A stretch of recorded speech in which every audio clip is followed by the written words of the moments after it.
हाँ, प्रणाम भाई साहब। जी, जी, वो लिंक भाई साहब भेजा है हमने आपको। हाँ, तो आप क्या है ना पहले जॉइन कर लेंगे तो ये फ़ायदा होगा ना कि बाद में पता चला कि कहीं जॉइन ना कर पाए तो दिक्कत होगी फिर। अच्छा ठीक है, तो अभी जो है हम मीटिंग स्टार्ट जब करेंगे, कर ही रहे हैं बल्कि 2 मिनट में, है ना? तो हम आपको पहले ले लेंगे, इन कर लेंगे।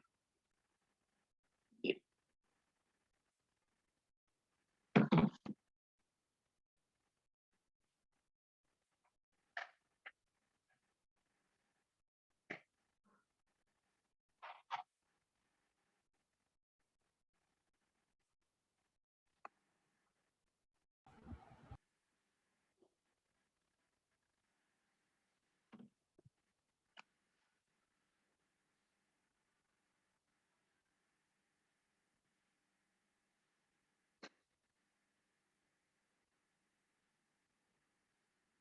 जब तक भाई साहब लोग ऐड हो रहे हैं और जॉइन कर रहे हैं, तब तक कुछ पॉजिटिव माहौल बनाने के लिए चला देते हैं इसके ऊपर।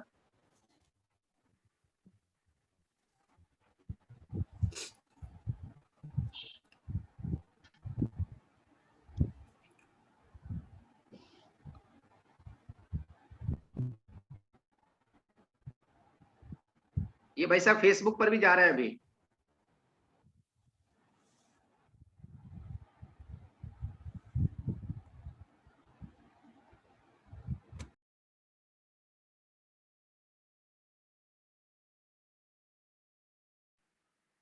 अभी जब तक लोग जुड़ रहे हैं, तब तक हम लोग इसका उपयोग करते हैं और इसमें हम कुछ तब तक सकारात्मक ऊर्जा का संचार होता रहे।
जो भी पार्टिसिपेंट्स हैं, मैं उनसे आग्रह करूंगा कि अपना जो माइक्रोफोन है वो ऑफ रखेंगे। और डॉक्टर साहब अभी अपने जुड़े हुए हैं, तो जब आवश्यकता होगी, कोई प्रश्न पूछना होगा, तो फिर अपने माइक्रोफोन को ऑन करके और प्रश्न पूछ सकते हैं।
डॉक्टर साहब सभी को नमस्कार है। आज का जो लाइव सेशन हम लोगों ने लिया है ये इस उद्देश्य को लेकर लिया गया है कि कोरोना का जो एक काल चल रहा है उस काल में जब आप टेलीविजन खोल के बैठ जाइए तो चारों तरफ ऐसी खबरें, जलती हुई लाशें और ऑक्सीजन की कमी और इस प्रकार का एक माहौल पूरा बन जाता है। तो स्वाभाविक है कि इससे व्यक्ति को डर भी लगता है और जब डर लगता है तो बीमारी छोटी या बड़ी वो और बड़ी ही हो जाती है, उसमें भयावहता और जुड़ जाती है। तो सोशल मीडिया का जमाना है, इसमें इंफॉर्मेशन भी हम लोगों के पास बहुत सारे आ रहे हैं। ये खा लीजिए तो ठीक हो जाएगा, वो खा लीजिए ठीक हो जाएगा। फिर ऐसा भी देखने में आता है कि जब आवश्यकता किसी चीज की पड़ती है तो वो फिर कहाँ से प्राप्त किया जाए, उसकी उपलब्धता कहाँ से हो, आदमी भर्ती कहाँ पर हो, इन सब चीजों की भी आवश्यकता लगती है। तो इन्हीं बातों को ध्यान में रखते हुए हम लोगों ने ये विचार हुआ कि एक इस प्रकार से एक सेशन किया जाए जिसमें कि जो दर है बीमार होने की उससे कहीं लगभग थोड़ी सी कम है, उससे दर ठीक होने की। इसका मतलब कि लोग बीमार भी हो रहे हैं, लोग ठीक भी हो रहे हैं। तो सवाल अब ये उठता है कि हम ठीक होना चाहते हैं तो ठीक होना की दिशा में कदम बढ़ाएं, और इसलिए इस सेशन को आज रखा गया है। अपने बीच में डॉक्टर नरेंद्र जी अग्रवाल जो लखनऊ के पूर्व सीएमओ भी हैं और पिछली बार जब कोरोना का पहला संक्रमण काल आया था तो उस समय बहुत ही खूबसूरती के साथ इन्होंने जो है यहाँ पे इसकी हैंडलिंग करी थी और हम लोगों ने देखा कि लखनऊ में कोरोना काबू में रहा। लगा इस समय आप जो लोक बंधु अस्पताल है उसका कार्य देख रहे हैं और आज जो हम लोगों के मन में कुछ शंकाएं हैं उनका आंसर देने के लिए, उनको और भी स्पष्टता के साथ हम लोगों से बातचीत करने के लिए हमारे मध्य में उपस्थित हैं। तो डॉक्टर साहब, मैं आपको यहाँ पे बुलाना चाहूंगा। इसके बीच में हम लोग कुछ लोगों से फीडबैक भी लेंगे और जिन लोगों के मन में कुछ ऐसे प्रश्न होंगे उन प्रश्नों को भी लेने की कोशिश करेंगे। लेकिन पहले तो हम लोग बात करते हैं बचाव पे, और हालांकि बचाव पे दूरदर्शन पे भी बैठ जाइए तो बहुत सारी बातें आती हैं, लेकिन बचाव के ऐसे क्या क्या मुख्य बातें हैं जिससे कि हमको कोरोना ना हो, पहले आप उस पर प्रकाश डालें, फिर हम लोग उसके अगले चरण की तरफ बढ़ते हैं। तब तक और लोग जुड़ते भी जाएंगे धीरे धीरे। देखिए, बचाव के लिए भी चारों तरफ सोशल मीडिया से लेकर के हर तरफ बातें आ रही हैं। सबसे बड़ी बात तो यही है कि जब तक जरूरी ना हो तब तक आप बाहर न निकलें। बाहर निकले तो 3 प्लाई मास्क लगाएं। जो ऑर्डिनरी कपड़े वाला मास्क आ रहा है वो उतना इफेक्टिव नहीं है, और अच्छा अलग हो सकता है कि आप कपड़े वाले मास्क के ऊपर 3 प्लाई मास्क लगाएंगे तो ज्यादा बेनिफिट रहेगा। साथ में बार बार अपने हाथों को धोएं। अगर आपको लगता है कि कोई चीज ऐसी हमने टच की है तो आप हाथों को धोएं और जरूरी होने पे ही बाहर निकलें। और अगर किसी से बात करते हैं तो कम से कम 6 फीट की दूरी रहें। और दूसरा एक जो सबसे इम्पोर्टेंट चीज है जो कि आजकल सबसे कमी आ रही है, जिन लोगों को बुखार या खांसी है वो अपने आप को छुपा रहे हैं और बाजारों में भी टहल रहे हैं, इधर उधर भी जा रहे हैं, सब तरफ टहल रहे हैं। इसको छुपाए नहीं और इसकी जांच कराएं। तुरंत जांच कराते ही अगर उनको लगता है तो तुरंत अपने आप को आइसोलेट कर लें। ये सबसे इम्पोर्टेंट चीज है जी। बाकी तो इम्यूनिटी बूस्टर्स के लिए विटामिन सी वाले फल लें, ज़्यादा से ज़्यादा फ्रेश चीज़ें लें, स्टोर्ड चीज़ें ना लें, और स्टोर्ड चीज़ों को ना लेते हुए जो फ्रेश चीज़ें हैं वही चीज़ें लें। ठीक है। और कुमार जी कोई बात तो बताओ। नहीं भाई साहब, डॉक्टर साहब ठीक बात बता रहे हैं। अब जैसे कि पहला इसमें प्रश्न ये आता है डॉक्टर साहब, वैसे तो और भी लोग प्रश्न पूछेंगे, लेकिन मुझे लगता है कि कुछ प्रश्न में कॉमन सा है जो सबके मन में रहता है, वो मैं आपके सामने पहले रखूं। जैसे कि हमें अगर इन्फेक्शन हो गया है कोरोना का, ये हमें कैसे पता चलता है? क्योंकि खांसी जुकाम बुखार ये तो पहले से भी होते रहे हैं, और लेकिन आज जो हो रहा है उसमें थोड़ा सा मन भयाक्रांत हो जाता है कि कहीं ये कोरोना ना हो। तो ऐसे में हम लोग कैसे माने कि हम कब समझे कोरोना हुआ है, टेस्ट कब कराएं, इसके बारे में थोड़ा प्रकाश डाल दीजिए। देखिए, ऐसा है कि ये एक तरीके से वायरल बीमारी है, और जो हम लोग पहले भी फ्लू या वायरल कहा करते थे कि खांसी जुकाम हो गया थोड़ा वायरल हो गया, उसी टाइप के सारे सिम्टम्स इसमें भी हैं। लेकिन जो अगर आपको जरा सा भी लगता है कि हम किसी संक्रमित व्यक्ति के कांटेक्ट में आए हैं, या लोकल 2-3 दिन में आपको आराम नहीं मिल रहा है, तो आपको जांच कराने की जरूरत पड़ती है।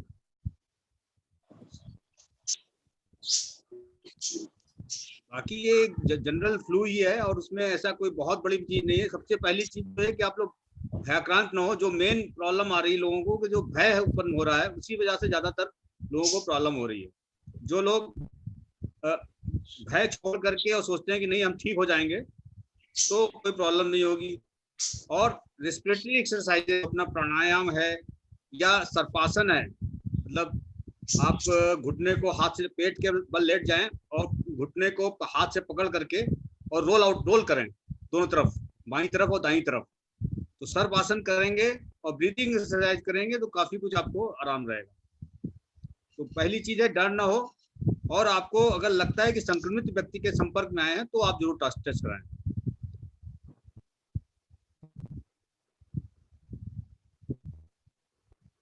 डॉक्टर साहब, इसमें एक प्रश्न ये भी लोग पूछ रहे हैं, क्योंकि मेरे पास कुछ लोगों ने प्रश्न लिख के और भेजे हैं व्हाट्सएप पे, कि टेस्ट कौन से दिन पे कराएं। जैसे कि मान लीजिए किसी को आज बुखार हुआ, तो क्या बुखार हुआ या उसको सर्दी जुकाम लग रहा है, तो क्या आज ही वो टेस्ट कराए या फिर वो टेस्ट कराने के लिए कुछ इंतजार करें? ये टेस्ट जो हमारा आता है संक्रमित व्यक्ति के संपर्क में आने के चौथे से 5वें दिन में ही ये पॉजिटिव आता है। 5 दिन पहले निगेटिव आएगा, जिससे कि भ्रम का स्थिति बनी रहती है। चलो, तो अगर बुखार और खांसी और आपको आ रहा है तो आप इसको दूसरे और तीसरे दिन आप करा सकते हैं, क्योंकि आप बेसिकली कांटेक्ट तो आप ट्रेस नहीं कर पाएंगे कहाँ से हुआ है, तो दूसरे या तीसरे दिन आप करा सकते हैं।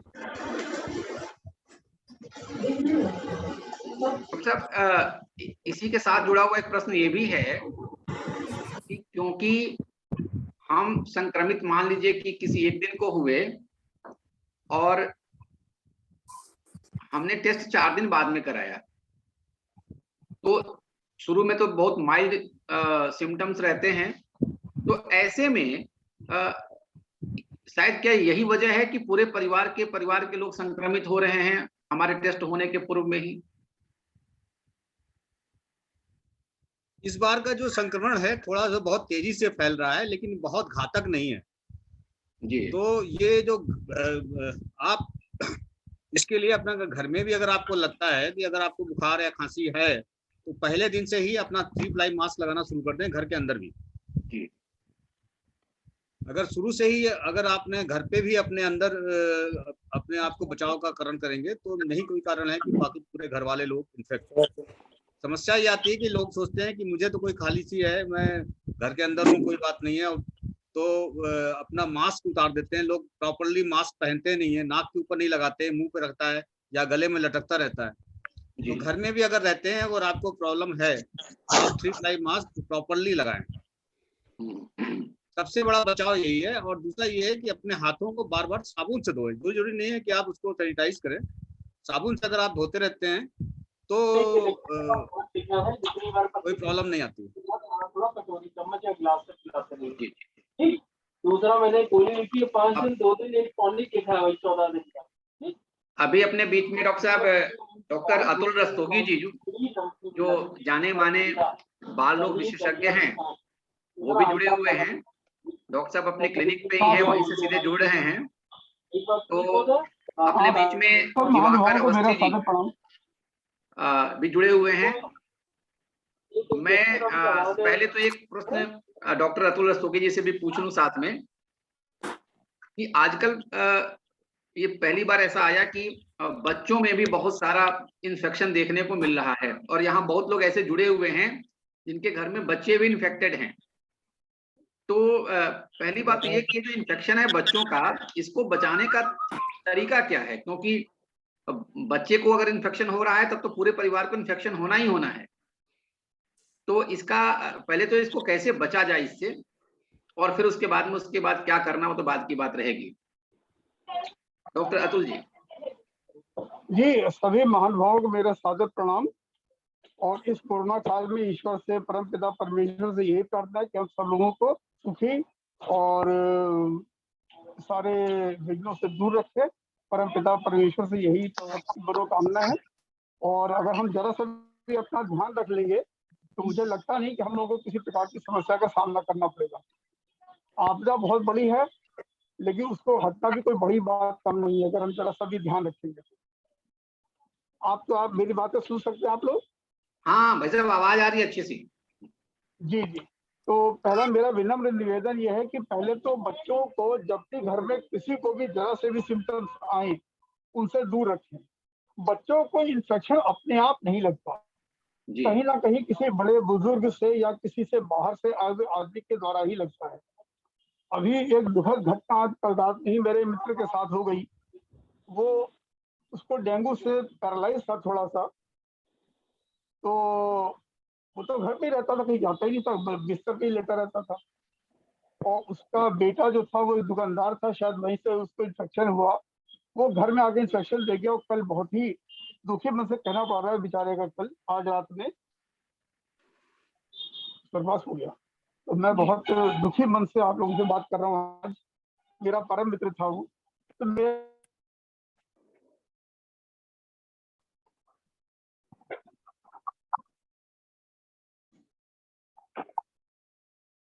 संभवतः लगता है कि डॉक्टर साहब का डिस्कनेक्शन हो गया। अभी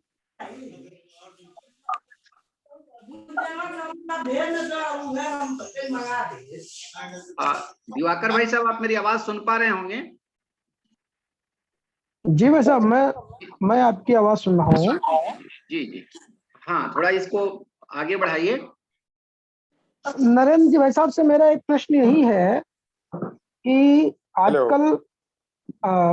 आजकल जो वायरल फीवर, मेरी आवाज आ रही है? हाँ, पूछिए, आप बताइए। नरेंद्र जी भाई साहब से मेरा प्रश्न यही है, आजकल जो वायरल फीवर आ रहा है बहुत तेज आ रहा है, 103, 102, 104 डिग्री टेम्परेचर आता है। उसके नाते लोग एकदम घबरा जाते हैं, उनको लगता है कि ये फीवर कोरोना का ही है। लेकिन सीतापुर में एक अपने कार्यकर्ता है, उनके पूरे घर को वायरल फीवर हुआ और उन्होंने सामान्य से पैरासीटामोल 2-3-4 दिन खाई, उससे ठीक हो गया। इससे लोग घबरा ज्यादा रहे हैं, इसके लिए क्या करना चाहिए डॉक्टर साहब? ये कोरोना भी एक अपना वायरल फीवर ही होता है और वायरस ही है, तो इसके सारे सिम्टम वायरस के ही रहते हैं। सबसे इम्पोर्टेंट चीज़ है, घबराने की जरूरत नहीं है। और आपको अगर लगता है कि आप किसी संक्रमित व्यक्ति के संपर्क में आए हैं तो ही आप थोड़ा जांच कराने की जरूरत पड़ती है इसमें। लेकिन सबसे इम्पोर्टेंट चीज़ है कि घबराने की कोई जरूरत नहीं है, और ये वायरल फीवर है, वायरल फीवर की तरह ही काम करता है।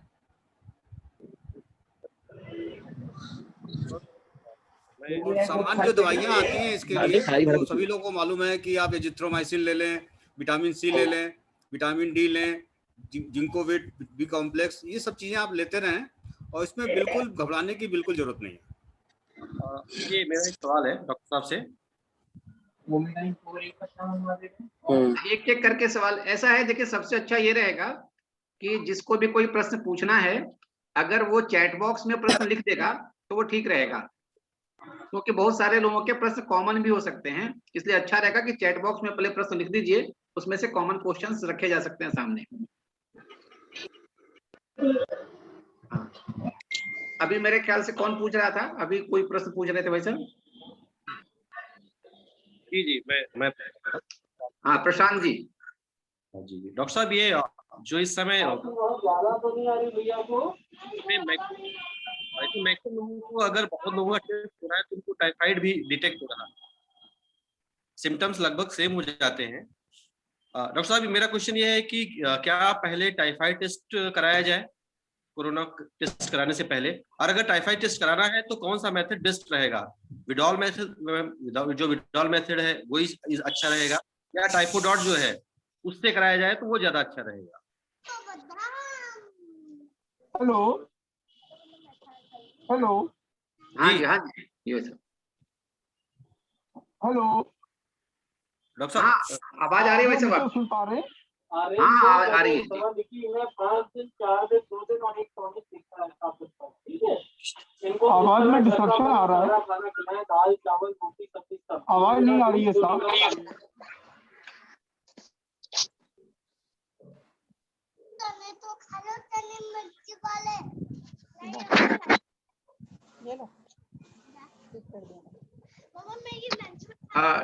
डॉक्टर साहब से मुझे लगता है कि जो प्रश्न पूछा गया था वो ये था कि क्योंकि टाइफाइड भी ऐसा समझ में आ रहा है कि टाइफाइड भी हो सकता है, तो कौन सा टेस्ट कराया जाए जिससे कि जो ठीक रहे टाइफाइड के पॉइंट ऑफ व्यू से और साथ में कोरोना के पॉइंट ऑफ व्यू से भी।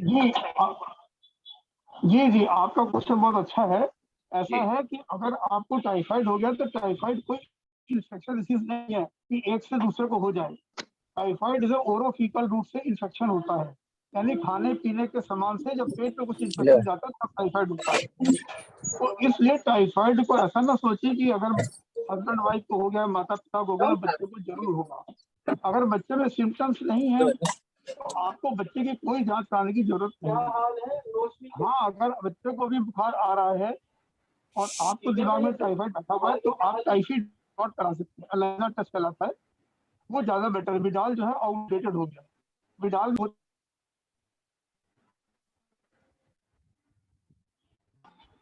नहीं रहा है तो कोई जरूरत नहीं, इसलिए टाइफाइड और ज्यादा बेटर। मेरे ख्याल से आपके प्रश्न उत्तर मिल गया होगा। जी जी जी।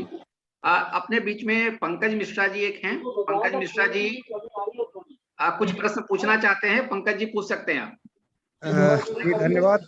सभी से आग्रह है कि जो एक्सपर्ट जब बात कर रहे हैं या वो जानकारी दे रहे हैं तो उस दौरान जो उनसे आग्रह है कि वो अपना माइक बंद रखें, जिससे उनकी आवाज आ जाती है बीच में। जो डॉक्टर साहब बोल रहे हैं वो समझ में नहीं आ पाता है। मेरे 2 प्रश्न थे वैक्सीनेशन को लेकर के, कि यदि कोई व्यक्ति संक्रमित हुआ है और वो ठीक हो गया है तो कितने दिन बाद वैक्सीन ले सकता है, एक प्रश्न। और दूसरा प्रश्न है कि किसी व्यक्ति को पहली डोज लग गई है वैक्सीन की और उसके बाद वो संक्रमित हो गया है, तो कितने दिन बाद वो दूसरी डोज ले सकता है? जी मेरा प्रश्न सुन पाए सर?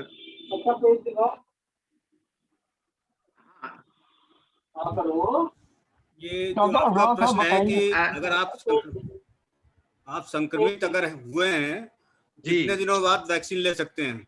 जी जी। तो ये लिए 4 हफ्ते के बाद आप कभी वैक्सीन ले सकते हैं। अच्छा, और डॉक्टर साहब दूसरा ये था कि अगर पहली डोज लगने के बाद कोई व्यक्ति पॉजिटिव हो गया है तो दूसरी डोज कितने दिन बाद लेगा वो? ठीक होने के 4 हफ्ते बाद। Thank you. ठीक है। अभी राजीव दीक्षित जी बीच में हैं, वो कुछ प्रश्न रखना चाहते हैं। राजीव दीक्षित जी अनम्यूट करके बात करें। जी, मेरा डॉक्टर साहब से प्रश्न है कि डॉक्टर साहब ये जो एक समय मतलब सोसाइटी में फैला हुआ है कि ये ट्रांसमिशन एयर से भी हो रहा है, क्या ऐसी संभावना है कम आ रही है हमारे पास? क्या ऐसी संभावना है कि कोरोना का ट्रांसमिशन एयर से भी पॉसिबल है? फिर से आप क्वेश्चन पूछ लें। मेरा क्वेश्चन ये है कि क्या कोरोना का ट्रांसमिशन पे किसी पर्सन में एयर के थ्रू भी हो सकता है? एयर में अगर पार्टिकल्स फ्लोट कर रहे हैं, ये बेसिकली एयरबॉर्न डिजीज ही है और सारा ट्रांसमिशन एयरबॉर्न ही हो रहा है। मतलब बिना किसी संक्रमित व्यक्ति के टच में आए भी हो सकता है कोरोना? नहीं, टच में नहीं। अगर कोई एयर में इन्फेक्शन मौजूद है जो कि करीब 15 से आधे घंटे तक रह सकता है, उस एरिया में अगर आप जाते हैं और कोई मरीज संक्रमित मरीज वहां से खांसता हुआ गया हुआ है और एयर में उसका वायरस का संक्रमण 15 से 20 मिनट पहले हुआ, मतलब उसने आया है उस एरिया में, तो भी ये आपको संक्रमित कर सकता है। इसीलिए कहा जा रहा है कि अगर आप बाहर निकले तो बिना 3 प्लाई मास्क के ना निकले। अच्छा डॉक्टर साहब, एयरबॉर्न नहीं है और एयरबॉर्न संक्रमण की वजह से ही हो रहा है। अच्छा डॉक्टर साहब, दूसरा प्रश्न ये है कि पहली डोज मेरी 18 मार्च को लगी थी। रह सकता है। जी डॉक्टर साहब, दूसरा प्रश्न ये है कि पहली डोज मेरी 18 मार्च को लगी थी और मैं उसके बाद कोविड पॉजिटिव हो गया। कोविड पॉजिटिव होने के बाद कल निगेटिव हुआ हूँ, तो निगेटिव होने के कितने दिन बाद मुझे दूसरी डोज लगनी चाहिए? 4 से 6 हफ्ते। अच्छा ठीक है, ठीक डॉक्टर साहब, 6 वीक। ठीक है, थैंक यू डॉक्टर साहब, थैंक यू। डॉक्टर साहब क्वेश्चन, हेलो सर, एक हाँ, अपने रविंद्र गंगवार जी अपने बीच में हैं। हाँ भाई साहब, कुछ पूछ रहे हैं? हाँ डॉक्टर साहब, एक क्रोसिन की मैक्सिमम डोज कब तक ले सकते हैं? डॉक्टर साहब अभी एयर वैक्सीन का पूछ रहे हैं? क्रोसिन का आप 50 मिलीग्राम, अगर आप 50 केजी से ऊपर हैं तो 4 टाइम्स आराम से ले सकते हैं, 4 to 6 टाइम्स। अगर फीवर ना रहे तो डिसकंटिन्यू कर सकते हैं क्या? हेलो, फीवर अगर नहीं आ रहा तो डिसकंटिन्यू कर सकते हैं? तो भी जरूरत नहीं है। अगर फीवर आपका नहीं है 99 100 से ऊपर नहीं तो जरूरत नहीं है इसकी। जी आलोक दीक्षित जी। हाँ, आलोक नहीं, आलोक दीक्षित जी क्या पूछना चाहते हैं? नहीं, मैं जी आलोक अवस्थी हूँ। सभी को हाँ, नहीं, सादर आप नमस्कार। अवस्थी हैं। जी जी जी। सादर नमस्कार, मैं आलोक दीक्षित रहता हूँ डॉक्टर को। मेरे ठीक पड़ोसी है सामने, लीवर के पेशेंट है पहले से, लगभग 1 वर्ष हो गया उनको डायग्नोज हुए, लीवर के पेशेंट हैं और वो इस समय लक्षण जो है उनके लगभग कोविड जैसे हैं। उनको बुखार आ रहा है, भूख नहीं लग रही है। उन्होंने 24 घंटे से शायद 1 रोटी ही खाई है और चिंता इस बात की बढ़ी, नाक और गले से उनको हल्का सा ब्लड आया है, थोड़ा परसों थोड़ा कल। तो इसमें आज उन्होंने आरटीपीसीआर की जांच भी अपनी करा ली है, जो कि परसों तक रिपोर्ट आएगी। तो डॉक्टर साहब इसमें कितनी चिंता करनी चाहिए? और इसी से जुड़ा हुआ सवाल है दूसरा, वो घबराहट उनको बहुत हो रही है, सांस लेने में भी 2 दवाइयां लिखी है, एक दवाई लिखी है 5 से। ऑक्सीमीटर से उन्होंने चेक किया, ऑक्सीजन लेवल ठीक है, केवल उनको घबराहट हो रही है माहौल को देख करके आसपास के, और उनका कहना है कि मुझे हॉस्पिटल में एडमिट करा दीजिए।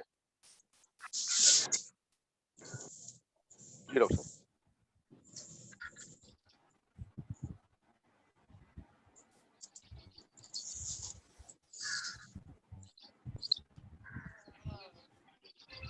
आलोक जी, एक बार प्रश्न को फिर रिपीट कर दीजिए। मैं अपने प्रश्न को दोहरा देता हूँ। मेरे घर के सामने एक पेशेंट है जो पहले से लीवर के पेशेंट हैं और उनको इस समय कोरोना जैसे थोड़े बहुत लक्षण हो गए हैं।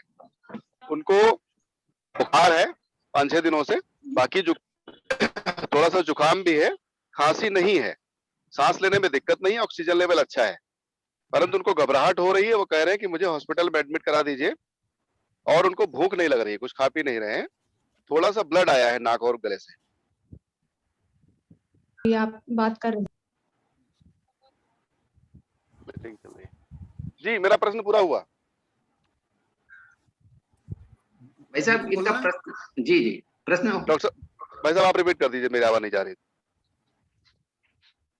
डॉक्टर नरेंद्र जी, इनका प्रश्न ये है कि जैसे एक मरीज है जिनको कि थोड़ी पहले से प्रॉब्लम है और घबराहट बहुत ज्यादा है उनको, और वो चाहते हैं कि वो एडमिट हो जाएं। देखिए, अगर वो कोमॉर्बिड कंडीशन उनकी है, अगर लिवर डिजीज है और कोई प्रॉब्लम है उनको पहले से है, तो अगर आरटीपीसीआर पॉजिटिव है तो उनको भर्ती कराना ज्यादा अच्छा रहेगा। तुम्हारा यहाँ रहना वैसे भाई साहब प्रश्न यहीं पे शुरू हो जाता है, फिर बहुत सारे लोगों के मन में ऐसे प्रश्न होंगे। प्रसाद दे रहा हूँ उसके लिए तो बाहर क्या हो गया? आवाज आ रही है हमारी? दूसरे को नहीं, आपकी आवाज आ रही है भाई साहब, ये स्क्रीन पे आप लोग थोड़ी आवाज बहुत हल्की सी आ रही है, असल में कम आ रही थी। अच्छा जी जी। आपकी निमोनिया में ये नेबुलाइज कितने समय दूसरे डिवाइस से आ रहा हूँ जरा सा। अच्छा ठीक है, आप आइए साहब। हेलो सर, हेलो डॉक्टर साहब, एक मेरा प्रश्न है। मेरा प्रश्न है, निमोनिया अगर है तो नेबुलाइज कितने टाइम हम कर सकते हैं? हाँ बोलिए। निमोनिया अगर है तो नेबुलाइज कितने समय तक कर सकते हैं दिन में? नेबुलाइज? जी जी। बार आपको जरूरत पड़ती है, उसमें कोई प्रॉब्लम नहीं। अगर आपकी सांस फूल रही है, हाँ, इतनी बार आप करने में कोई प्रॉब्लम नहीं। बाकी नाक से कभी कभी हल्का फुल्का ब्लड आ जाता है, हल्का फुल्का। ये किसी एक्सपर्ट से, आपको किसी फिजिशियन से राय लेनी पड़ेगी इसके लिए। अगर ब्लड आ रहा है, नहीं वैसे तो नॉर्मल नहीं है, खाली सूखी नाक से हल्का फुल्का बस है। डॉक्टर साहब मेरा एक प्रश्न है। मेरी रिपोर्ट शनिवार को रिपोर्ट पॉजिटिव आई थी, कोरोना पॉजिटिव, और मंगलवार से मैं आइसोलेट हूँ घर पे ही। आप सुन पा रहे हैं? हाँ सुन रहे हैं, आपकी आवाज आ रही है। हाँ आवाज आ रही है, आप बोलिए। तो मंगलवार से ही हमने पैरासीटामोल, एजी, ivermectin, doxy, vitamin C, vitamin B ये सब लेना शुरू कर दिया था। अभी भी पैरासीटामोल चल रही है।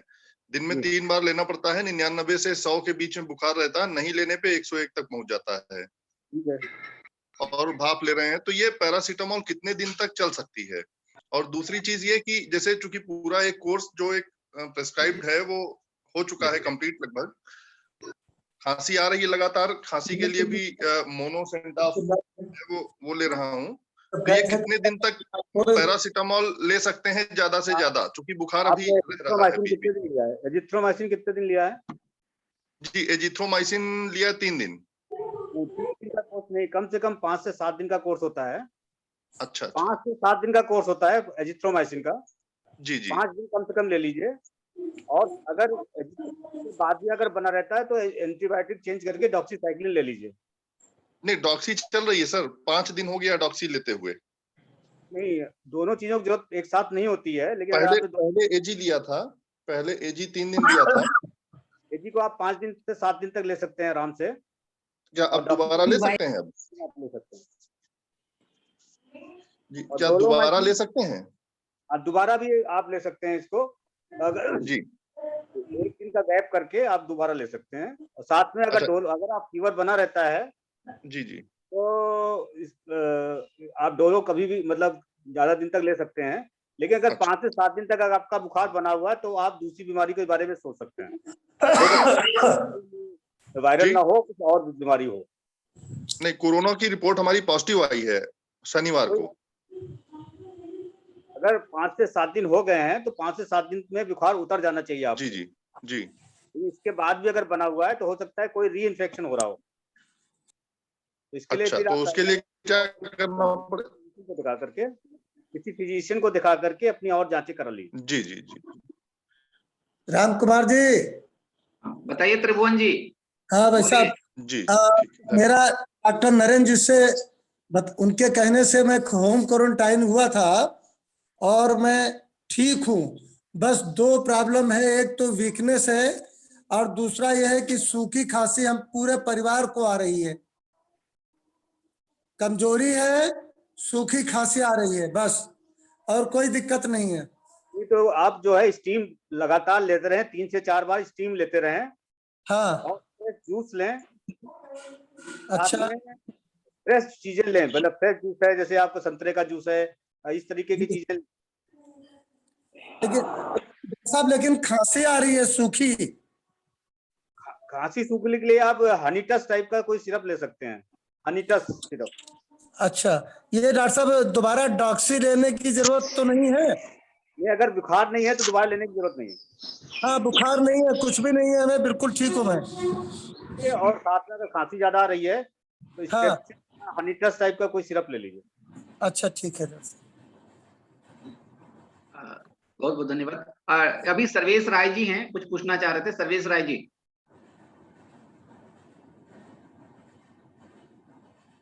सर्वेश जी। डॉक्टर साहब प्रणाम।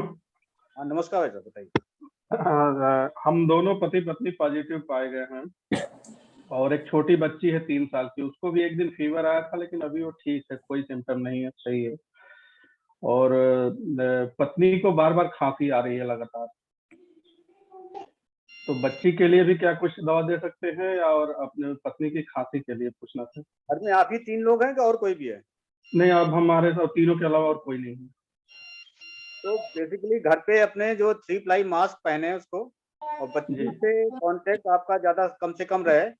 और जब भी बच्ची को अगर आप टच करते हैं तो अपने हाथों को सैनिटाइज या हाथों को साबुन से धो लें। कोशिश करें कि बच्ची भी 3 प्लाई मास्क पहने, आप लोग 3 प्लाई मास्क। तो ये खांसी के लिए इनके क्या खांसी के लिए स्टीम ले लीजिए। और ये अभी मैंने बताया कि हनी का सिरप बहुत अच्छा सिरप है, हनी का है, वो बहुत अच्छा सिरप है, इसमें काफी काम कर रहा है। मंगा लेते हैं जी। ठीक, प्रणाम। डॉक्टर साहब मेरा एक प्रश्न ये है, वेपोराइजेशन करते समय पानी में कपूर या अजवाइन का तेल, लौंग ये सब डालना ठीक है कि नहीं ठीक? ये देखिए ऐसा है कि बेसिकली आपको स्टीम प्लेन काम करता है, बाकी चीजें अगर कोई चीज डालते हैं तो वो एक्स्ट्रा बेनिफिट देगा, कोई नुकसान नहीं करेगा।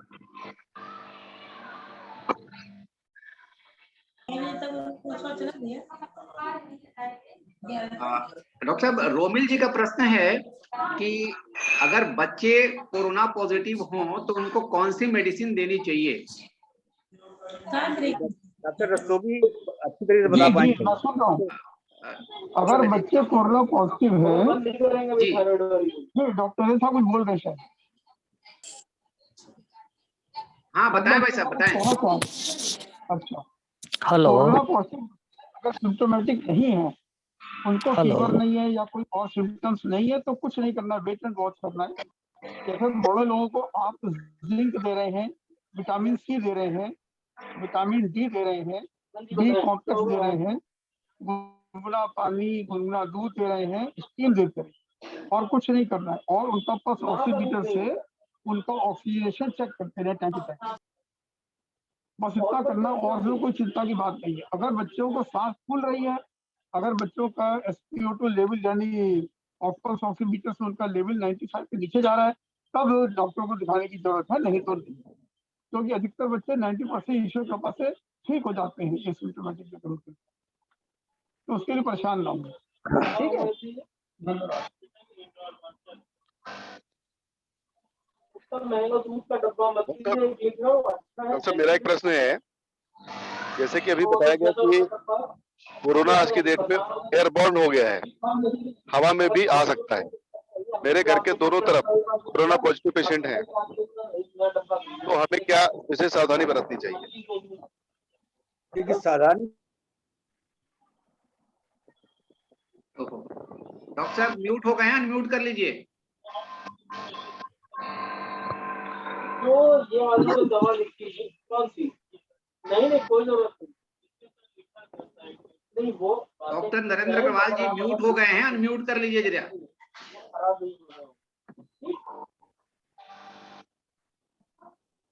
मेन कोई भी दवा हो, अधिकतर जितनी दवा है 90% दवा है, एक बार रिकंस्टिट्यूट कर दिया मतलब आवाज आ रही है क्या? पानी डाल दिया। हाँ ठीक है, आवाज आ रही है जी, बोलिए वैसे। मतलब 5 दिन के अंदर जो उसकी खुराक होती है 5 दिन के अंदर, और जो उसको स्टोरेज जो टाइमिंग होती है वो कहते हैं कि आपका जो रूम टेम्परेचर है उसका डायरेक्ट सनलाइट या बहुत ज्यादा गर्म।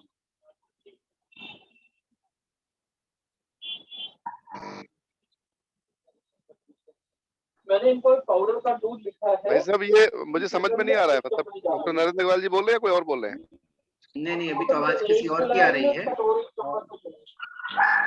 तो जितनी बार वो प्रश्न समझ पाया था मैं उत्तर, तो मैंने पूछा था जो ब्लड आ रहा है। माइक ऑफ कर दें। हाँ, बाकी सभी कृपया अपना अपना माइक्रोफोन स्विच ऑफ कर लें, बंद कर दें। हाँ ठीक है, अब डॉक्टर नरेंद्र जी बोलिए। जो अभी प्रश्न पूछा गया था कि हमारे अगल बगल जो पॉजिटिव हैं तो हम क्या करें, यही क्वेश्चन था ना? जी जी। तो आप 3 प्लाई मास्क हमेशा लगाए रखिए, घर से बाहर निकलिए तो एयरबॉर्न है इन्फेक्शन, ये एयरबॉर्न ही है। और अगर आपका 3 प्लाई मास्क जरूर है लगाएं, यही एक प्रोटेक्शन का काम करेगा। जी सर, अभी मैंने थोड़ी देर पहले प्रश्न पूछा था, उसका उत्तर शायद मैं सुन नहीं पाया था या आ नहीं पाया था कि जो पेशेंट को ब्लड आ रहा था, थोड़ा सा ब्लड आया नाक से और गले से और भूख नहीं लग रही है, तो उनको डॉक्टर साहब क्या करना है? देखिए अगर आप प्रॉब्लम अगर उसको सिम्टोमेटिक है, अगर कोई पेशेंट भी, तो उसको एडमिट कराना ही सबसे अच्छा रहता है। हॉस्पिटल में एडमिट कराना ज्यादा जरूरी है। अगर उसको ब्लीडिंग हो रही है तो भी उसको भर्ती कराने की जरूरत पड़ेगी। डॉक्टर साहब एक इससे जुड़ा हुआ प्रश्न मैं रखता हूँ। होता क्या है कि बहुत सारी जगहों पर व्यक्ति ने मान लीजिए टेस्ट कराया, अभी टेस्ट नहीं कराया है और वो अपना इलाज कर रहा है किसी दूसरे बीमारी का, तो ऐसी भी देखने में आता है कि उसको जिस डॉक्टर जहां भी जाते हैं वहां पे पूरी तरह ठीक से एंटरटेन नहीं कर पाते हैं लोग, ये कह के कि वहां पे बेड्स वगैरह नहीं है।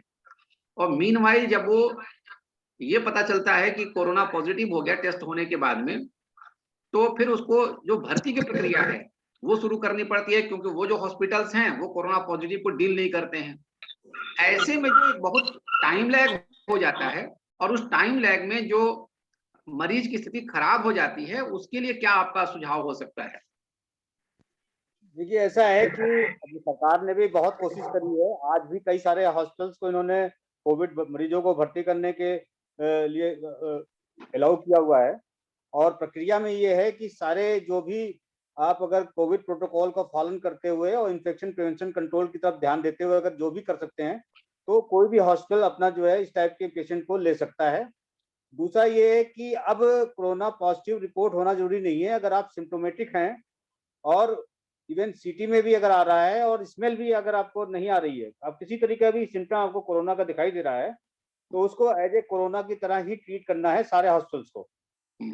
तो अब ये जो समस्या थी कि जो कोरोना रिपोर्ट आने के बाद ही इलाज शुरू होता था, वो ये समस्या खत्म हो चुकी है और सरकार ने कह दिया है कि जो सिम्टोमेटिक है या कोरोना लाइक सिम्टम्स हैं या कोई भी किसी तरीके का भी लग रहा है कि कोरोना पॉजिटिव हो सकता है, उसमें कोरोना पॉजिटिव की रिपोर्ट जरूरी नहीं है और जल्दी से जल्दी इलाज शुरू कराने की जरूरत होती है।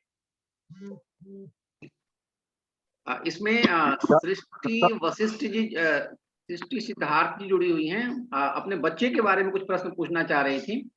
अगर आपके पास आवाज जा रही हो तो आप प्रश्न पूछ सकती हैं सृष्टि जी।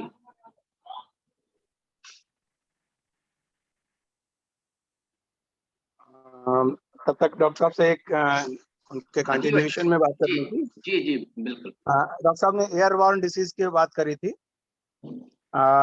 कई बार केसेस में जो मल्टी स्टोरीड हैं कॉम्प्लेक्सेस हमारी सोसाइटीज हैं लोगों की, तो लिफ्ट से यूज करते हुए कोई पेशेंट को ले जाते हैं एम्बुलेंस में या किसी में, तो उसको एयरबॉर्न के हिसाब से कितनी देर तक उसको अनयूज्ड रहना चाहिए?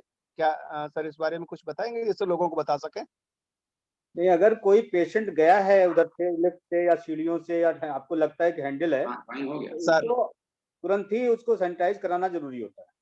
हाँ ठीक है, तुरंत सैनिटाइज कराना है। जो है, क्योंकि कई बार ये देखा गया है कि हैंडल्स पे और जहाँ पर ये अभी काफी देर तक रह सकता है, तो उसको तुरंत सैनिटाइज कराएं, ये ज्यादा अच्छा रहे। सर तुरंत सैनिटाइज कराएं और तब तक के लिए उन लोगों को कहें कोई यूज ना करे। हाँ बिल्कुल यूज ना। यही एक प्रिकॉशन हो सकता है, मैं समझता हूँ।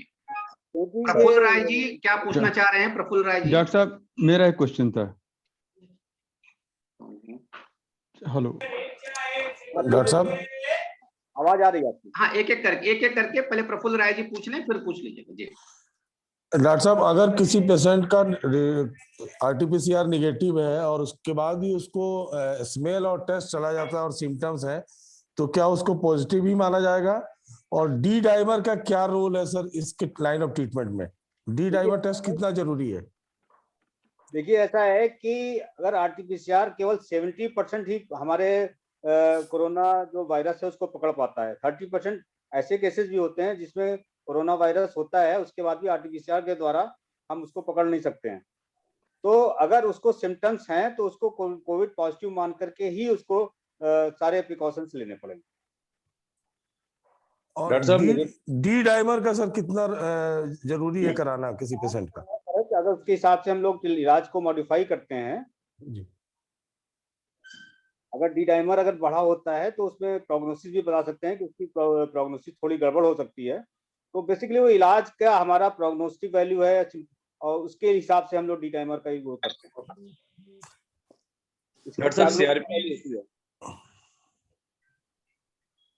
डॉक्टर साहब CRP और IL-6 क्यों कराना पड़ता है? अब इसके बारे में डॉक्टर रस्तोगी बताएंगे। जी बताएं। हाँ बताएं। हाँ डॉक्टर साहब नमस्कार। नमस्ते। डॉक्टर साहब जैसे नेगेटिव बताएं। डॉक्टर साहब नेगेटिव अगर पेशेंट नेगेटिव आने के बाद भी फर्दर हमें क्या क्या टेस्ट कराने, क्या क्या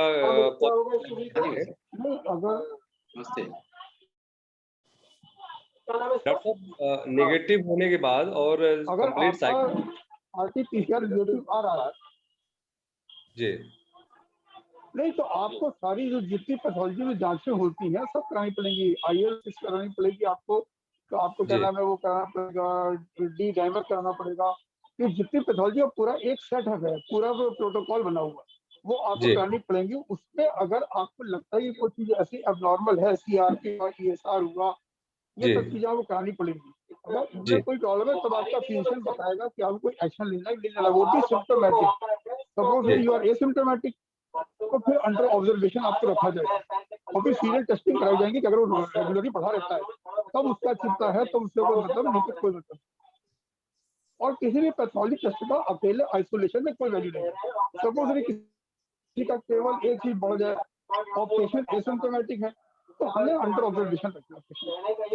बच्चे को हमारे बुखार हो तभी हम दवा देते हैं, बच्चों में जबरदस्ती करते हैं बच्चे को दवा।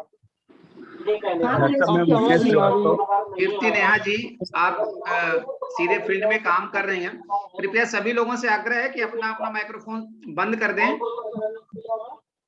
अपना माइक्रोफोन बंद कर दें, क्योंकि आवाज जो है दिक्कत होगी, ठीक से सुनाई नहीं देगी किसी को भी। पौनेश जी, हाँ ठीक है। कीर्ति नेहा जी, अपना प्रश्न पूछिए। क्या आपका तो सीधे सर को मेरा प्रणाम और सभी को बहुत बहुत नमस्कार।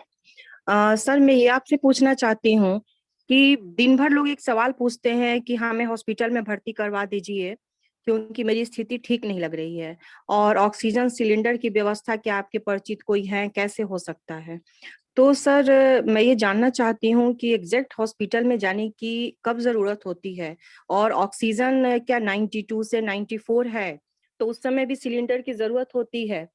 मैंने तो अपने तरीके से उन्हें बताया है कि 94 और 92 तक ऐसी कोई जरूरत नहीं होती है, और आप थोड़ा बहुत अगर श्वास का कुछ योग करें तो ये बढ़ेगा भी, लेकिन फिर भी सर आप कहें ये ज्यादा सही रहेगा। आपका क्या सलाह है सर इसमें? देखिए ऐसा है कि जब तक 90 से नीचे अगर नहीं है, अगर आप ऑक्सीजन सपोर्ट ले रहे हैं और आपका ऑक्सीजन लेवल 90 से नीचे है, तभी आपको एडमिशन की जरूरत पड़ती है। नहीं तो अगर 90 से ऊपर अगर आप विद ऑक्सीजन आप सिलेंडर के साथ हैं तो आपको एडमिशन की जरूरत नहीं होती है। और अगर आपका ऑक्सीजन 95 से नीचे जा रहा है तो आपको ऑक्सीजन सपोर्ट लेना चाहिए। डॉक्टर साहब, सबसे बड़ी घबराहट लोगों में इसी बात को लेकर है कि जब उनका ऑक्सीजन लेवल 90 से 95 के बीच में रहता है तब घबराहट बहुत सारी रहती है कि पता नहीं क्या होगा, और नीचे जाएगा तो क्या होगा। और आमतौर पे इस समय की स्थिति ये है कि जो अवेलेबिलिटी ऑफ ऑक्सीजन सिलेंडर है वो भी बहुत रेयर है, बहुत मुश्किल से किसी को सिलेंडर मिल पा रहा है। तो ऐसे में वो कैसे काम करे, कैसे वो ठीक से रहे? देखिए एक तो अभी मैंने बताया था, सर्वासन के लिए बताया था मैंने, अगर उसका 95 से नीचे अगर ऑक्सीजनेशन आ रहा है तो पेट के बल लेट जाए वो, और अपने हाथों को घुटने से पकड़े, और जो करवट लेते हैं बाईं तरफ करवट लें, दाईं तरफ करवट लें, तो ये सर्वासन बहुत ही अच्छा है अपने नेचुरल ऑक्सीजन प्रोड्यूस करने के लिए। दूसरा ये कि आप अपना प्राणायाम के द्वारा भी अपने ऑक्सीजनेशन लोगों को बढ़ा सकते हैं, डीप ब्रीदिंग के द्वारा। मुझे लगता है डॉक्टर साहब कि अपने बीच में विशाल जी हैं, विशाल योगी जी शायद योगाचार्य हैं, और भी एक दो लोग योगाचार्य जिसमें जुड़े हुए हैं, बता पाएंगे। हाँ, शायद अच्छे से इसमें जो कुछ प्रकाश डाल सकते हैं। मैं उनको आमंत्रित करता हूँ, विशाल जी को। विशाल जी। जी वैसे जय श्री राम। पहले तो मैं एक प्रश्न मेरा था, शायद आपने प्रासंगिक नहीं समझा, लेकिन फिर भी मैं चाहूँगा कि सोशल मीडिया में काफ़ी ये मैसेज फैल रहा है कि अगर आप कच्चा प्याज छिलका छील करके और सेंधा नमक लगा के खाते हैं तो 15 मिनट के अंदर ही अगर आप कोरोना पॉजिटिव हैं तो आप टेस्ट करा के देख लें, नेगेटिव हो जाएंगे। तो मैं डॉक्टर साहब से चाहूँगा कि एक बार इस पर प्रकाश डालें, क्या ये ऐसी कोई सत्यता है इसमें, या ये खाली सोशल मीडिया का एक र्यूमर है? केवल ये सोशल मीडिया पे ये चल रहा है, मैंने भी देखा है, इसमें कोई सत्यता नहीं। लेकिन जो सर्पासन का मैंने बताया है कि पेट का बल लेटने के लिए और करवट लेने के लिए, इसमें जरूर लोगों को फायदा हुआ। हाँ, इसमें तो पेट के बल लेट करके 3-4 आसन है। मैंने खुद भी अपने बहुत से क्लाइंट्स को रिकमेंड किया है, और मेरे जानने वाले जो भी लोग कोरोना से ग्रसित हो रहे हैं या सिम्टम अगर आ रहे हैं, तो पेट के बल लेट करके मकरासन एक सामान्य शिथिलीकरण का अभ्यास होता है, वो कर सकते हैं। और उसमें थोड़ा सा अपर ट्रंक को ऊपर उठा करके सर्पासन जैसा बता रहे हैं वो हुआ, या एक मत्स्य क्रीड़ा आसन होता है, उसमें एक साइड में थोड़ा सा ट्विस्ट करते हैं जिससे आपका एल्बो और घुटना एक साइड का आप मिला लेंगे और दूसरी साइड से थोड़ा स्ट्रेच करेंगे। विशाल जी अगर थोड़ा सा एक दो बैठे बैठे कुछ बता सकें तो वो ज्यादा लाभप्रद होगा, क्योंकि नाम तो आप ले रहे हैं, बहुत लोग उसको नहीं जानते हैं। जो बैठे बैठे मैं उसको बता दीजिए। मैं उसको सरल शब्दों में अगर बता दूं तो मत्स्य क्रीड़ासन जिसको मैं बोल रहा हूँ उसको बाल आसन बोलते हैं। जैसे एक छोटा बच्चा लेटता है, वो अगर पेट के बल लेटेगा एक साइड थोड़ा सा टेढ़ा होकर के, या हम खुद भी अगर लेटते हैं, मैं एक बार आपको रुकिए 2 मिनट, मैं थोड़ा सा मैट बिछा करके दिखाता हूँ आपको। ठीक है, तब तक हम दूसरा प्रश्न ले लेते हैं, जब तक आप तैयारी कीजिए हम दूसरा प्रश्न तब तक ले लेते हैं। अपने बीच में सिद्धार्थ पराशर जी हैं, उनका डॉक्टर अतुल जी से एक प्रश्न है। उनका बच्चा और बाकी पूरे परिवार के सभी लोग जो है प्रभावित हैं, तो मैं सिद्धार्थ जी को आग्रह करता हूं कि वो प्रश्न पूछ लें। सर नमस्कार। सर मेरे 2.5 साल के बेटे को कोरोना हो गया है और वाइफ को भी हो गया है और मेरी मदर इन लॉ को भी हो गया है। तो सर जो मेरा बेटे को सर वो अभी 7 दिन तो हो गए उसको, तो he is on recovery path. But sir जब उसका वो उसको बहुत लग रहा है, सुबह तक भी नहीं है और हमें तो लग रहा है कि थोड़ी सी स्वेलिंग भी है और बहुत ड्राइनेस लग रहा है उसके होठों में, बहुत ज्यादा, हद से ज्यादा। और वो अभी भी ढंग से खाना नहीं खा रहा है। तो इसके बारे में अगर कुछ बता पाते हैं आप। और फीवर सर उसको 99 98 रह रहा है, फीवर अभी ज्यादा नहीं। डॉक्टर अतुल जी अगर आवाज है तो कृपया इसका उत्तर दे दें। डॉक्टर अतुल रस्तोगी मैं जी। क्या दोबारा रिपीट कर देंगे? सिद्धार्थ जी एक बार प्रश्न को दोबारा रिपीट कीजिए, बच्चे के बारे में जो प्रश्न पूछ रहे हैं उसको। सर उसका सिम्टम आए हुए 7 से 8 दिन हो गए। सर अभी फीवर नहीं है, 98 99 फीवर है, लेकिन सर उसके होठ बहुत फूल रहे हैं और खाना ढंग से नहीं खा रहा है। होठों में ऐसा लग रहा है कि कुछ स्वेलिंग है, मतलब, और बहुत ड्राइनेस है होठों में उसके। नहीं, केवल आप जितना बता रहे हैं, अगर 99 के अंदर बुखार है तो कोई चिंता की बात नहीं है। अगर बच्चों में बुखार 99.8 या उसके ऊपर 100 के आसपास आए तो वो चिंता की बात है। जहां तक होठों पे स्वेलिंग है वो तो फिर बिना देखे नहीं बता पाएंगे, क्योंकि कारण कई सारे हो सकते हैं। हो सकता कुछ भी ना हो और हो सकता कोई प्रॉब्लम हो, तो उसके तो आपको दिखाना पड़ेगा। लेकिन जहां तक केवल बुखार की बात है तब उसकी कोई बहुत चिंता की बात नहीं। दवा दें कि जो अगर 99 है तो 100 के ऊपर है तब दें। ठीक है, ओके सर।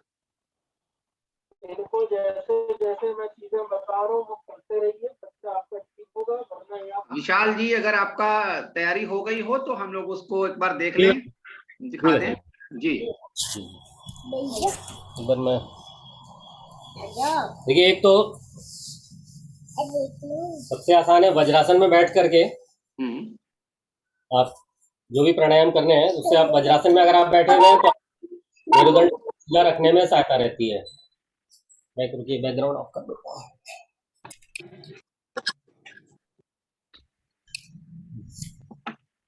वज्रासन में आप बैठेंगे तो आपका मेरुदंड सीधा रहेगा, तो आप श्वास प्रश्वास के जो भी अभ्यास हैं बेटा मत करो। बैकग्राउंड को हटा दीजिए, बैकग्राउंड को हटा दीजिए, ठीक लगेगा, ठीक रहेगा, सही है, अब ठीक है। अच्छा बैकग्राउंड लगा दे रहा है। हाँ बेटा ठीक है। इसमें आप जो भी श्वसन के अभ्यास कर सकते हैं, डीप ब्रीदिंग का या अनुलोम विलोम का, जो भी आपकी जानकारी में कर। एक है उसके बाद शशांक आसन। इसमें आपको सिंपल अपने हाथ को आगे बढ़ाना है और अपने फोरहेड को नीचे लगा लेना है। अगर पेट बढ़ा हुआ है तो इस आसन को करने में दिक्कत हो सकती है, इस आसन को आराम से कर लेंगे। और उसके बाद जो लेट करके करने का अभ्यास है, पेट के बल ऐसे लेट जाएंगे। ये है आपका मकर आसन की स्थिति। इसमें आपको पैर खुले रखने हैं और अपना मत्था दोनों हाथों पे रख लेंगे। इसमें आप रिलैक्स कर सकते हैं। उसके बाद अब आसन करना होगा या कुछ करना होगा तो आपका मन नहीं लगेगा उसमें, लेकिन आप अपने माइंड को डाइवर्ट। विशाल जी बच्चे को रहने दीजिए, वो अच्छा लग रहा है, ठीक है, करने दीजिए उसको। अच्छा हाँ, मैं कह रहा था कि अपने माइंड को डाइवर्ट करते हुए अगर हम प्रैक्टिसेस करते हैं तो वो ज़्यादा हेल्पफुल रहते हैं। तो ये इस पोजीशन में जो हम सामान्य रूप से कभी कभी लेटते भी हैं, आप सिंपल ऐसे लेटे हुए और आप रीडिंग कर सकते हैं या आप टेलीविजन देख रहे हैं तो कुछ देर के लिए इस स्थिति में रहेंगे। ये हो गया। और जो मैं मत्स्य क्रीड़ा आसन बता रहा था, जिसको बाल आसन या मत्स्य क्रीड़ा आसन, उसके लिए एक पैर आप ऐसे इधर लाएंगे, घुटना ऊपर, और इधर वाला ही एल्बो कोहनी अपनी इधर आ गई, और दोनों हथेलियां एक के ऊपर एक रख के इस पे चेहरा रख लेना है। कुछ देर तक इस स्थिति में रहेंगे और उसके बाद अपना साइड चेंज करते हुए दूसरी तरफ आ गए।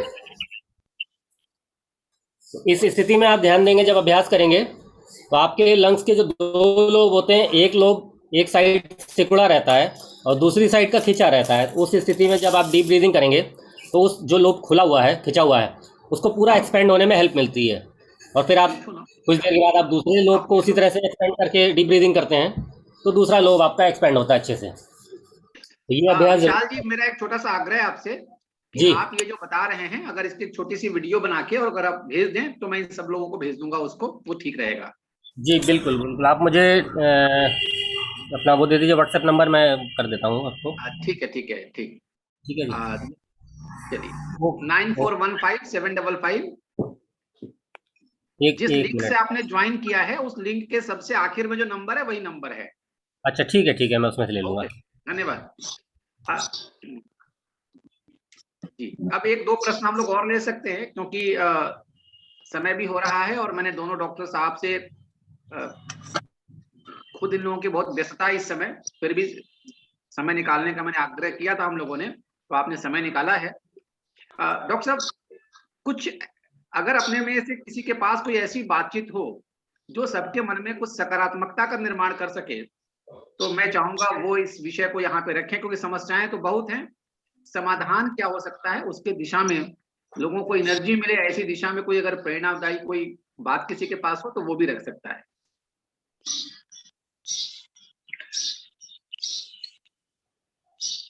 हाँ कीर्ति जी बोलिए। हेलो। हाँ बोलिए बोलिए।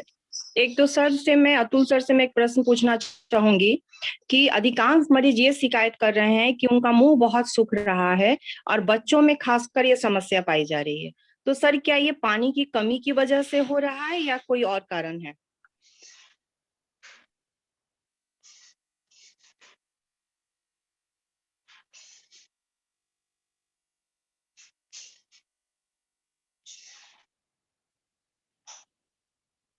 डॉक्टर अतुल जी, मैं देखता हूँ है या नहीं है।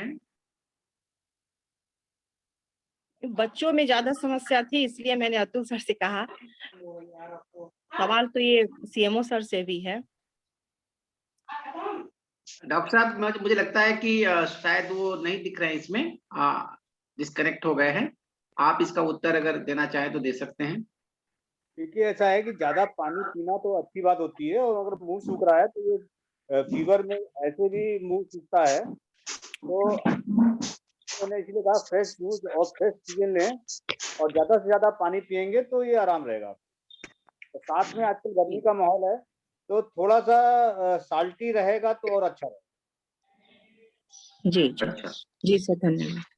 भाई साहब, हाँ जयशंकर पांडे जी, एक दो प्रश्न और ले लेते हैं। जयशंकर पांडे जी, श्रीवास्तव जी भी इसके पास पूछना चाहें तो पूछ लीजिए। आलोक जी एक मिनट रुकिए जरा, है ना।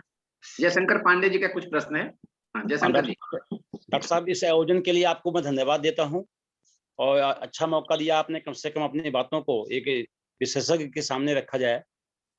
हाँ, हमको लगभग 8 दिन से टेम्परेचर है और हमारी छोटी बेटी का दिक्कत हो गई थी, इसको स्वाद चला गया था और महक चली गई थी, सब चला गया था, बुखार छींक सब कुछ उसके अंदर था वो, लेकिन उसका टेम्परेचर सामान्य हो गया, 98 पे कंटिन्यूस बना हुआ है। लेकिन हमको टेम्परेचर 100 तक बना हुआ है। ऑक्सीमीटर पे 99 आता है, 98 आता है, 75 आता है, लेकिन टेम्परेचर कंटिन्यूस 100 बना हुआ है। मिसेज का भी हाल है, बेटा भी ठीक हो गया, बेटा भी कष्ट हो गया था, अपने आप घर पे रहे और वही प्रकाशन लिया गया, भाप और दवाई जो डॉक्टर राम कुमार जी ने भेजा था, वही दवा हमने इस्तेमाल किया और ठीक है।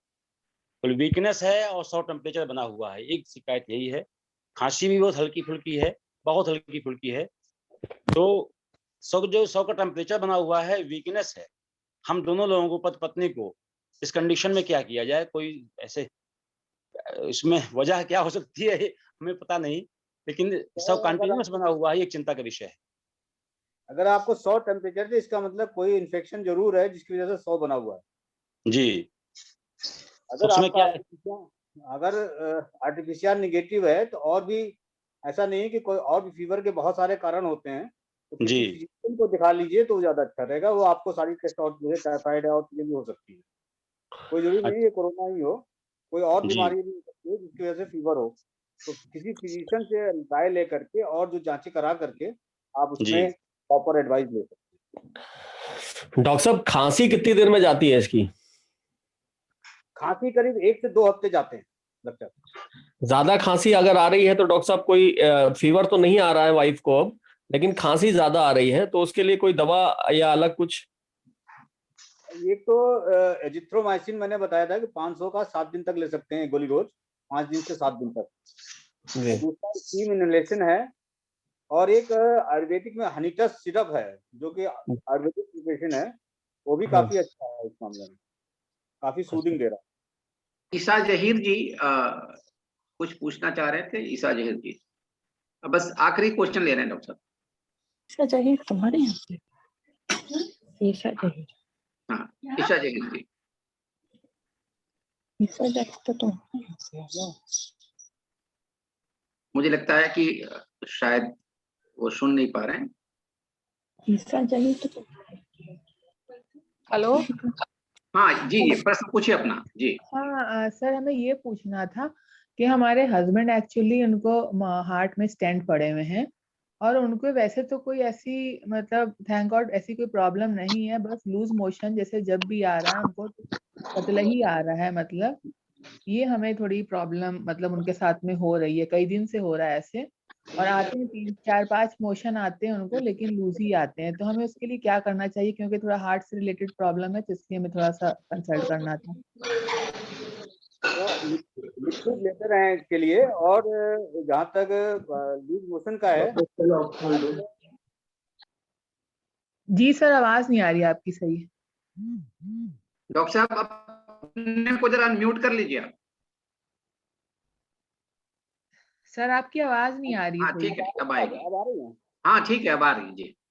हमने कहा कि इसमें फ्लूइड की कमी न होने दें और फ्लूइड लेते रहें, और साथ में ऑर्निडाजॉल टाइप की कोई गोली ले सकती हैं सुबह शाम के लिए, और नाफ या इस टाइप की कोई ले सकते हैं। अगर ज्यादा प्रॉब्लम हो तो किसी फिजिशियन को एक बार दिखा लीजिए, क्योंकि आजकल जो कोरोना का जो सिम्टम है वो कई बार डायरिया करके भी प्रेजेंट कर रहा है। डॉक्टर साहब हम इनको कल हमने लोमोटिल दी थी, सुबह दी और शाम को दी, वो और बिल्कुल एक मत दीजिए इसको, वो में बिल्कुल मत दीजिए, क्योंकि वो एक तरीके स्टॉपेज का काम करता है, बाकी टॉक्सिन्स बने रहते हैं। वो बहुत ही बेकार दवाई है, उसको बिल्कुल न दें। इसके लिए आप फ्लूइड ज्यादा दें, और साथ में उनको ऑर्निडाजॉल दे सकती हैं आप। कौन सी डॉक्टर साहब? मैं आपको मौका ऑर्निडाजॉल और नॉफ, ORNOF। क्या डॉक्टर साहब, समझ में नहीं आ रहा है। ऑर्निडाजॉल और निराजॉल, ORNOF। ORNOF, बस यही? हाँ, लोमोटिल बिल्कुल मत दीजिए उनको। और नॉफ दें, ORNOF। जी जी, सुबह शाम दे दीजिए इसको 3 दिन। अच्छा, सुबह शाम 3 दिन। Okay doctor. फ्लूइड जरूर देते रहें।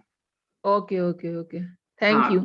डॉक्टर कीर्ति नेहा जी, आप कुछ जो बताना चाह रही थी उसको बताइए, फिर हम लोग सेशन को अंत की तरफ ले चलेंगे समापन की तरफ। डॉक्टर कीर्ति नेहा।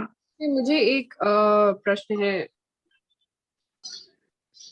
मैं पूछ सकती हूँ? मेरा कौन है? मेरा कौन बोल रही सभी हैं आप? से ये कहना है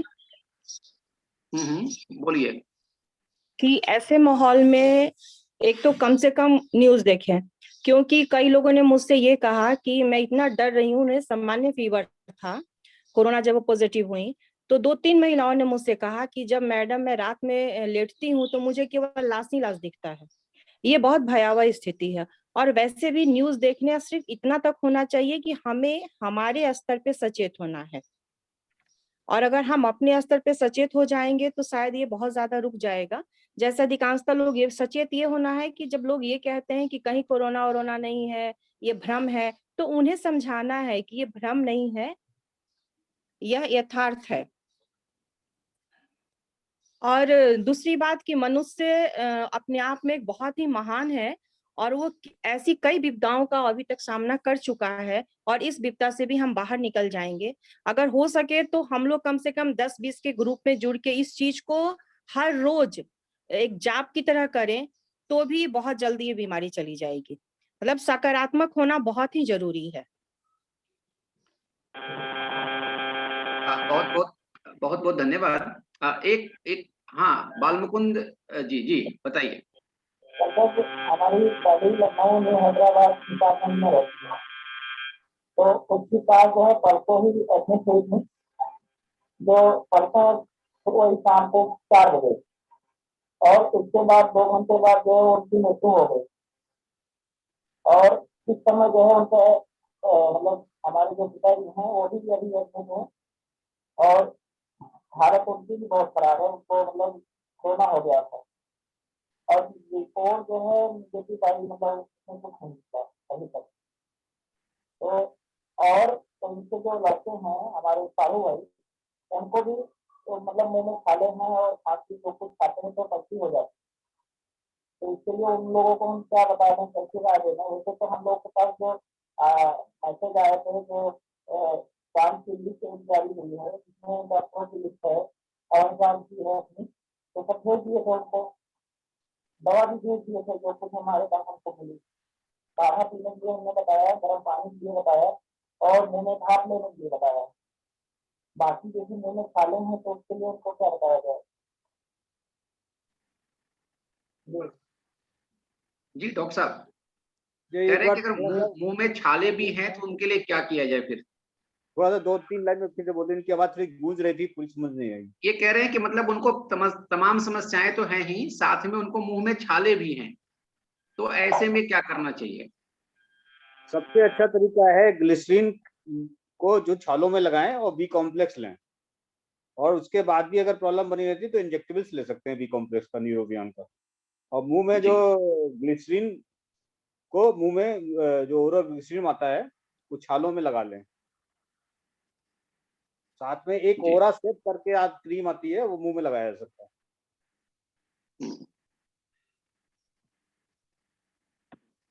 डॉक्टर साहब मेरा एक प्रश्न है। डॉक्टर साहब नमस्कार। डॉक्टर साहब मेरा भी एक प्रश्न है, कृपया ले लीजिए। एक एक करके उससे ये प्रश्न पूछ रहे हैं, पूछ लीजिए, उसके बाद अपना माइक्रोफोन ऑफ कीजिए। डॉक्टर साहब मेरे घर में हम लोग 2 लोग कोविड पॉजिटिव हैं। मेरे बेटे की भी तबीयत थोड़ी सी खराब थी। पिछले सोमवार से लेकर लगभग शुक्रवार तक इसको उल्टियां हो रही थी और अभी इसको उल्टी नहीं है, इसका रिपोर्ट कोविड नेगेटिव आया है, पर इसका होंठ जो है बहुत सूख रहे हैं। इसके होंठ सुबह सोकर उठता है तो बहुत बार होंठ और दांत चिपके हुए होते हैं और बहुत बार खून भी निकला होता है इसमें से। तो इसके लिए आप कुछ बता सकते हैं क्या? बेसिकली तो विटामिन सी की मात्रा बढ़ा दें और साथ में होठों में ग्लिसरीन लगाएं थोड़ा सा। अच्छा, और विटामिन सी की मात्रा बढ़ा दें। ठीक है। एंड डॉक्टर अभी जो इसकी सिचुएशन है इसमें इसको शहद वगैरह दिया जा सकता है या अभी नहीं देना चाहिए? ये सब कुछ दे सकते। ठीक है, धन्यवाद। डॉक्टर साहब हम लोग 4 तारीख को सिम्टम, हम लोगों को पहला सिम्टम आया था और पॉजिटिव रिपोर्ट हम लोगों की 7 तारीख को आई थी। अभी हम लोगों ने परसों, मेरी पत्नी और मेरे 2 बच्चे हैं, 14 वर्ष की बिटिया है, 9 वर्ष का बेटा है, हम लोगों का अभी परसों एंटीजन निगेटिव आया है और RT-PCR भी दिया है। संभवतः वो भी अभी 1-2 घंटे में रिपोर्ट आ जाएगी। डॉक्टर साहब चूंकि जो CT कराया मैंने, CT थोरेक्स अपने पत्नी का, उनका CT स्कोर 2 आया है, 2/25 और मेरा 1/25 आया है। थोड़ा सा मन में एक भय बना हुआ है, एक संशय बना हुआ है, क्या इस स्टेज पे आके लंग्स में कोई इन्फेक्शन बढ़ सकता है या कोई समस्या आ सकती है? क्योंकि अभी कोई दिक्कत तो नहीं हो रही है, लेकिन मिसेज को लगातार सूखी खांसी आ रही है और थोड़ा सा मन में डर बना हुआ कहीं ऐसा तो नहीं कि इन्फेक्शन कुछ बढ़ेगा आगे या कोई समस्या बनेगी। प्लीज इस पे थोड़ा सा गाइड कर दे। तो आपने एजिथ्रोमाइसिन दिया है? हाँ डॉक्टर साहब, जो कोविड का जो कोर्स होता है पूरा लिया है। पूरा ले लिया है तो उसमें कोई करने की बात नहीं है और आपका बहुत अच्छी बात है कि आप लोग निगेटिव आए हैं और सबका और जो उम्मीद है कि 7वें दिन से लेकर के 10वें दिन में निगेटिव आ जाता है ये। जी जी तो जी आपका निगेटिव ही आएगी, लेकिन अगर आ रही है तो स्टीम सबसे अच्छी चीज होती है। जी और जी साथ साथ में अगर आप उसके बाद भी प्रॉब्लम बनी रही तो हनीटस सिरप ले सकते हैं आप। हनीटस सिरप। डॉक्टर साहब जैसे हम लोग को आइसोलेशन में 15 दिन पूरा हो गया है, तो क्या 15 दिन पूरा होने के बाद भी लंग्स में कोई इन्फेक्शन शुरू होने के या बढ़ने की कोई संभावनाएं होती हैं?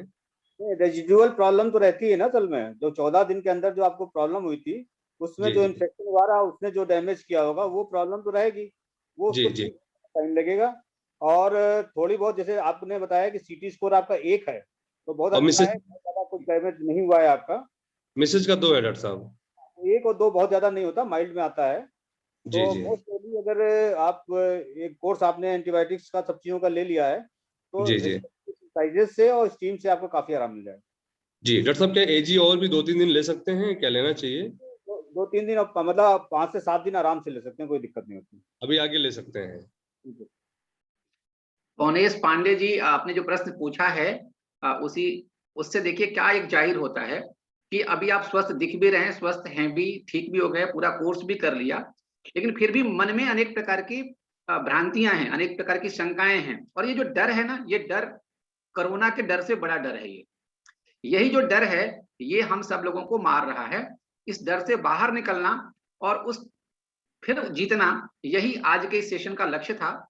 मैं देख रहा हूं कि प्रश्न बहुत सारे अपने पास अभी भी हैं, बहुत सारे बंधु प्रश्न पूछना चाहते हैं, लेकिन चूंकि समय की सीमा है, डॉक्टर साहब से हमने 1 घंटा मांगा था और लगभग हम इनका 1.25 घंटे ले चुके हैं, तो आज का सेशन हम लोगों को यहाँ पे समाप्त करना पड़ रहा है। 2-3 छोटी-छोटी बातें हैं जो कि मैं सबके सामने आग्रह पूर्वक रखना चाहता हूँ। पहली बात तो ये कि एक तो डरे नहीं और किसी को डराएं भी नहीं, क्योंकि डरने पर बीमारी और बढ़ जाती है। दूसरी बात कि धैर्यपूर्वक अपने आसपास के वातावरण में सकारात्मक भाव को बनाए रखने के लिए, और जहां पे कोई आवश्यकता हो वहां पर किसी को सिलेंडर की आवश्यकता पड़ जा रही है, किसी को दवाइयों की आवश्यकता है, कोई पूरा का पूरा परिवार बीमार है, तो उस बीमारी की वजह से उसके घर में कोई खाना पहुंचाने वाला नहीं है, ये सब बातें देखने में आ रही हैं। तो स्वाभाविक है ऐसे में समस्याएं होती हैं। तो हम लोग अपने को सुरक्षित रखते हुए क्या कर सकते हैं, इस पर भी थोड़ा अपने को विचार करने की जरूरत है। जिस लिंक के माध्यम से आप लोग अभी जुड़े हुए हैं, उस लिंक में सबसे आखिर में जो नंबर है 9415755950, आप अपनी प्रतिक्रिया उस पर दे भी सकते हैं।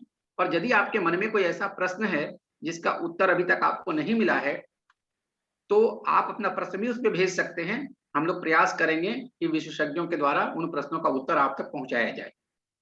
और मैं एक और आग्रह आपसे ये करना चाहता हूं कि अगर आपकी जानकारी में कोई ऐसी जगह है, क्योंकि सोशल मीडिया में बहुत सारे ऐसे इंफॉर्मेशन चल रहे हैं कि यहाँ पर ऑक्सीजन सिलेंडर की सप्लाई है, यहाँ पर दवाइयाँ मिल रही हैं, लेकिन जब आप कॉल करने जाइए, जब आप कहीं भर्ती होने की कोशिश करने जाइए, तो कहीं कुछ ज्यादा हाथ नहीं लग रहा है, फोन उठते नहीं हैं या फिर गलत होते हैं। टेस्टिंग के लिए कहाँ जाना है, फोन गलत लगते हैं। तो इसलिए अगर आपके पास सही सटीक कोई जानकारी है कि फला जगह पे ऑक्सीजन सिलेंडर्स अवेलेबल हैं और फला जगह पर दवाइयों की अवेलेबिलिटी है, तो कृपया आप उस नंबर पे उसको शेयर अवश्य करें। अगर आपको पता है कि हमारे किसी जानने वाला या हमने स्वयं वहां से मैनेज किया है, तो वो एक सही इंफॉर्मेशन होगा, उसको आप हमारे साथ शेयर करें, जिसको कि हम और लोगों के साथ भी बांट सकते हैं। हमें लगता है कि ये सेशन हम लोग आने वाले समय में और बढ़ा भी सकते हैं, और इसकी इंफॉर्मेशन भी आपको इसी माध्यम से मिलती रहेगी। जो आप लोगों के प्रश्न कुछ उत्तरित हुए हैं, उसके लिए मैं डॉक्टर साहब का और डॉक्टर अतुल रस्तोगी जी का, साथ में इसको हमारे साथ को होस्ट कर रहे हैं दिवाकर अवस्थी जी का, अपने अन्य जो इसमें गणमान्य बंधु जुड़े हुए हैं उन सबका हम आभार व्यक्त करते हैं, और उम्मीद करते हैं कि कोरोना के इस महामारी से हम सब लोग मिलके जरूर निकलेंगे। और ऐसी कोई भी समस्या नहीं है जो कि मानव के बस का नहीं है। मानव स्वयं जो है ईश्वर के रूप में है, और इसलिए हम लोग निश्चित तौर पे इस महामारी से भी जीतेंगे, ऐसी अपेक्षा के साथ में, ऐसे विश्वास के साथ में आज का सेशन आप सबके प्रति आभार व्यक्त करते हुए हम लोग यहीं पे समाप्त करते हैं, और अगले किसी सेशन की सूचना भी आपको शीघ्रता से दी जाएगी। आप सबका बहुत बहुत धन्यवाद। जय श्री राम। बहुत धन्यवाद। जय श्री राम।